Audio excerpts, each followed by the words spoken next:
All right, let's take a deep dive into yesterday's pressers in which Coach Reid, Nick Bolton, MVS, and CEH all spoke with the media.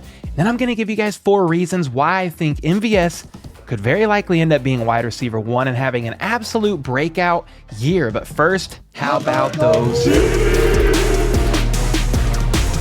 What's up, guys? My name is Cole, aka the red-bearded beast of Chiefs Kingdom, and I do daily news about the Chiefs and the NFL overall, so I'm going to need you to sub if you are in EW. Hit that like button if you, like me, are ready for some freaking football, and let's dive into these pressers from yesterday, starting with the captain of the ship himself, that being Coach Reid. He starts out saying he's happy with the progress the team is making thus far, especially the new/young guys. Quote, "We're throwing a lot at them and they are doing well," end quote. So you love to hear that, and he mentioned a few of the guys who were kind of dinged up or back out there practicing more at full capacity or at least making good progress. Those players are Jody Fortson with the Achilles recovery, L'Jarius Sneed with a bit of a knee tweak, and Sky Moore recovering from that hamstring. And Reid mentioned specifically that Sky is doing a lot more, no pun intended, taking more reps, which is nice because he has a bit of catching up to do, but he's doing a nice job of understanding what they're trying to get done. So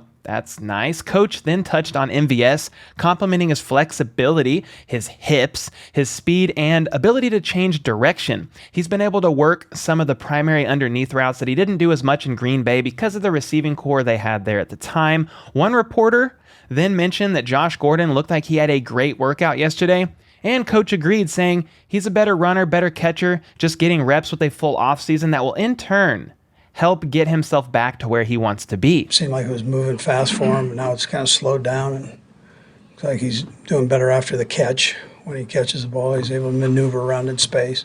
I think he's lost a little bit of weight. And the weight comment there is worth noting because that means in theory he will be a bit faster and more agile, so I'm certainly excited about that for sure, though the question still remains in the back of my tidy little brain. Does Josh Gordon still have the it factor? If he does, then I believe he makes this roster, and we will see him out on the field, at least in some capacity, at wide receiver 5 or 6. Big Red then talked about how he doesn't ascribe to the whole number 1 wide receiver thing, even though a good chunk of my video is about MVS being wide receiver 1. But anyway, Coach shared that his preference is to spread the ball around depending on their individual strengths. We try to say, okay, what's your strengths?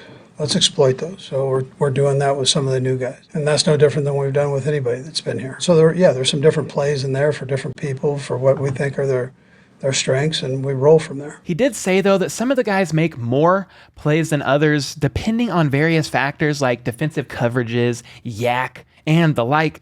And that's when people say, well, there's the Chiefs' number 1 receiver, i.e.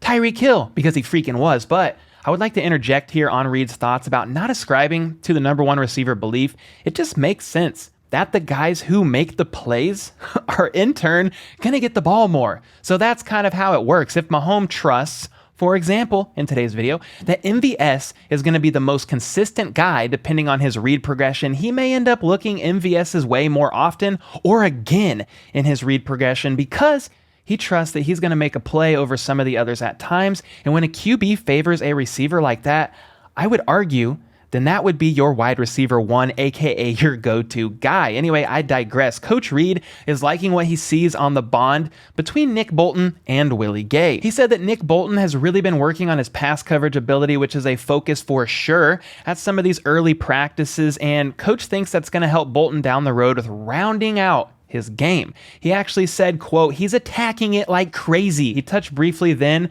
on being in contact with Orlando Brown's representation and noted that it's good that Orlando's taken that step forward. Well, yeah, it's good. He has 5 weeks. About time you got an agent. We love Orlando here, so just got to work through it. I mean, I don't see anything that that's going to get in the way there. Just had the guys working together, keeping everything open, like any opportunity that you have to do deals with players. Again, you come up with something that's good for the team. I know Orlando has a ton of respect for winning and all that stuff. So I know Orlando has a ton of respect for winning and stuff like that, aka it costs to be the best. Meaning, when you are with a winning organization like the Chiefs, the ability to win most of your games and be consistent contenders in the playoffs has got to play a factor in these negotiations. Do you want all the money in the world, or do you want to be a winner? Because oftentimes you can't have it all. Sure, other teams may pay Orlando more money than the Chiefs, but Will they be consistently competing for a Super Bowl? More than likely a big freaking into the O. So that has to play a role in these negotiations, and Orlando is probably more than aware of that fact. From there, Marquez Valdes-Scantling took to the podium with an immediate PSA for all in attendance. There's no K in my name, so don't say Marquez. All right, let's do it. Yeah, homie was not joking either.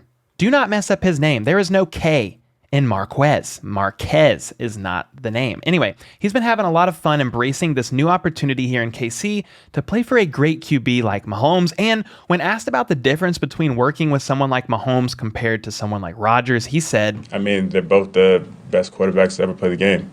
So there's not much difference. One's just a little bit older. So.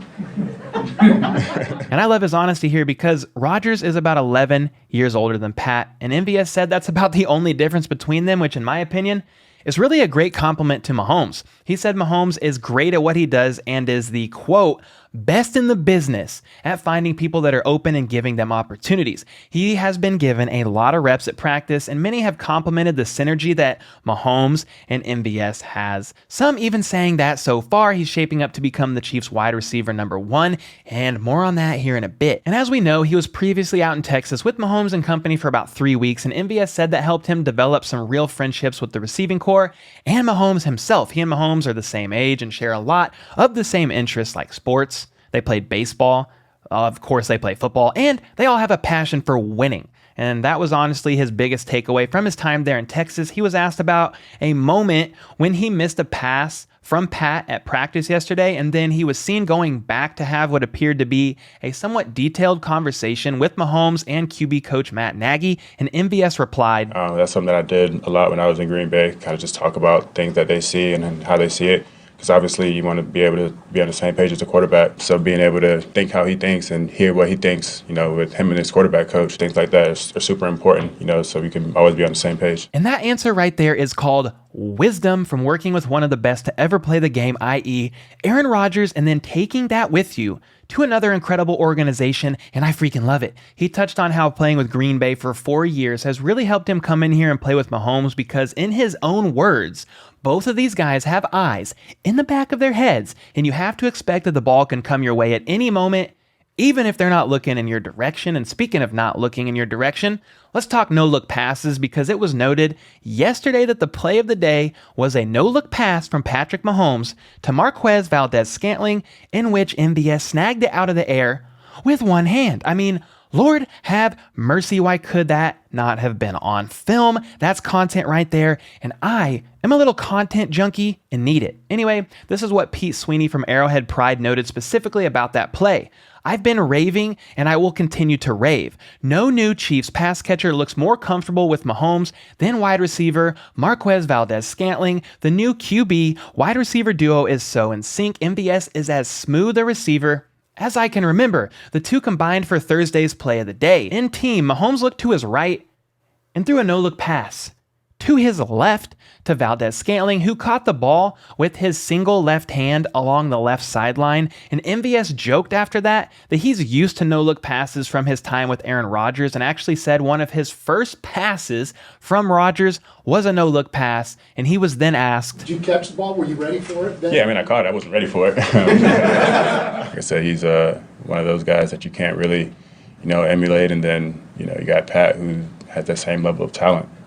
So I'm just super excited to have, the two best quarterbacks to throw me the football. Again, this is what I'm talking about. Coming from playing with an elite QB like Aaron Rodgers only helps. And I have this feeling that MVS is going to destroy this season. He is continually getting praise about how well he is synced up and on the same page with Patrick Mahomes, and I am here for all of that, so let's freaking go. Anyway, focus up, Cole. MVS finished up by talking about his role in Green Bay in a way that wasn't limited, but more in a way that worked out best for the team. They were a team that was winning a lot, and how they were utilizing him was working, so he said he's always down to be a team player to help get that W, and therefore he's down to be used in the best way possible here in KC as well. And that is a big reason why I think MVS has a real chance of having an insane year with the Chiefs this season. In fact, I'm going to give you 4 reasons why I think it's likely for MVS to be wide receiver 1, even though Andy Reid says that's not really a thing. Anyway, reason number 1,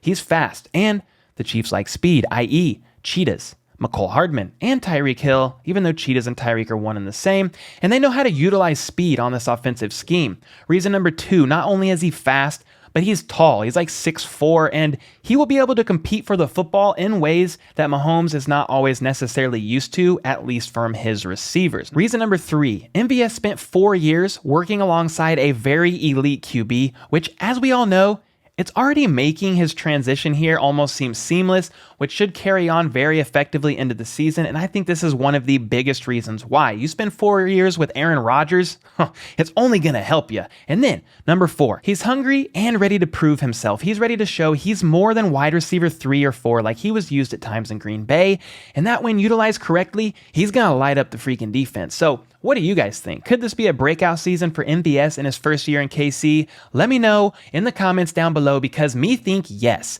Yes, indeed. But either way, let's argue about it in the comments, because I'm here for all the freaking smoke. Let's go. Nick Bolton was up next, and man, this guy talks in fast forward mode. A very speedy guy both on the field and in the way he answers questions. He had a nice interception yesterday at practice and touched on the fact that working against a QB as great as Patrick Mahomes really helps elevate your abilities, so perfection is always what is strived for, though he knows perfection is never something that is achieved.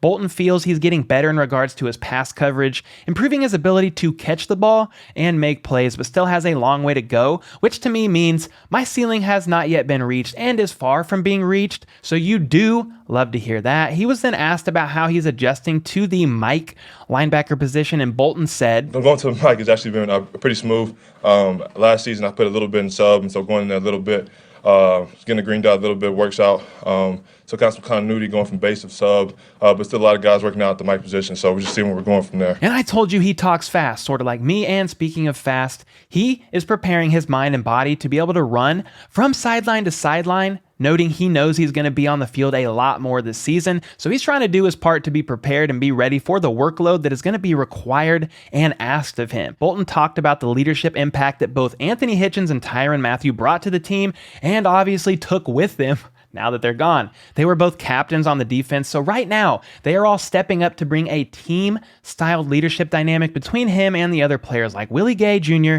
and Justin Reid, for example. Bolton then shared what he's working on as far as the big picture is concerned going into the 2022 season. The big picture thing is just vision, seeing the field better. Coming into the first year, everything's moving kind of fast. The season progressed, kind of slowed down a little bit. And so this season just opened up my vision, be able to see more things on the field at one time, kind of has to play a little bit faster, and so that's what I'm aiming toward. He said this offseason so far is a complete 180 from last year. He's got a much better grasp, and in 2021, it took about half the season, 4 things on the field to slow down for him, and he's already feeling much more confident this offseason. With last season under his belt, it's only going to make him that much better in regards to instincts and reactions, and you better believe that I am absolutely thrilled to see that. No cap. Anyway, CEH hit the podium next and was noticeably much closer to the microphone than others because the guy is only 5'8", so, but he talked about getting some good receiving reps in with Mahomes and company, because at this point in the offseason, that's the main thing you're allowed to do and focus on. So he's been working on his pass catching abilities, running route trees, and improving his versatility as a pass catching back. And as we all know, the offense has changed a lot from last year to now, specifically with the receiving core, and CEH is confident that the changes have not been a bad thing. Multiple players, himself, Kelsey, MVS, Juju, Mecole, and others, obviously, but they can all line up in 3 to 4 different spots and contribute accordingly. It just shows you that we can be as versatile as we want, and now everybody just has to play our matchup, and it's not the same thing that they've been seeing the last 6 years. He talked a lot about his progression through the years, and he knows there's a lot of eyes on him, but he doesn't sweat the critics. He feels confident with who he is, dealt with gallbladder surgery right after his rookie season, which affected things like his food intake, weight fluctuation, and more, then battled a few injuries last season, but said this is by far the best he's felt and is very excited about his preparations leading up to this season, and especially about the fact that he's healthy. From there, Clyde shifted gears and mentioned that he's enjoying having Rojo on the team. He actually knew him a bit prior to Rojo coming to the Chiefs and is always down to learn from anyone, whether it's a vet like Rojo or last year from someone like Jerick McKinnon, or even a rookie this year who was fresh to the NFL scene, which is honestly a great mindset to have. And then a reporter asked him how he felt the first year he was here the year the Chiefs won the Super Bowl, and Clyde said, I felt. You guys won the Super Bowl against. I wasn't here when we won the Super Bowl. The reporter was like, oh yeah, okay. Bro, this is your job. How do you not know CEH was drafted in 2020 after the Chiefs won the big game? You need a pay deduction or a demotion for that one, at the very least. Anyway, Clyde was asked about his thoughts on MVS so far, and he said, fast and much taller than me. He then complimented his experience and wisdom in the game as a receiver. He's so wise as far as coverages and man coverage and zones and everything. He's able to communicate with Pat, and they're able to like get through those certain things of communication. It wasn't even, I would say, a month before he was already dialed into the playbook and understanding what was going on. So that's another tip of the hat to the man Marquez himself. From there, Clyde said as soon as Isaiah Pacheco was drafted in the 7th round, he immediately reached out to him. He said there's no point in acting like time in the grand scheme of life is not a factor. Stuff like this happens as years go by. He remembers getting drafted and players reaching out to him. So he did the same. Simple as that. No hard feelings about time moving on, players age. That person, who's a starter gets older, and it's a time clock that'll never keep going. So at some point, all y'all will be out of here too. And speaking of out of here, that's exactly what I will be doing because I've taken up enough of y'all's time with this presser breakdown as it is, I am sure. But before we go, what were your thoughts on yesterday's pressers? Did anything stand out to you from something Coach Reid said?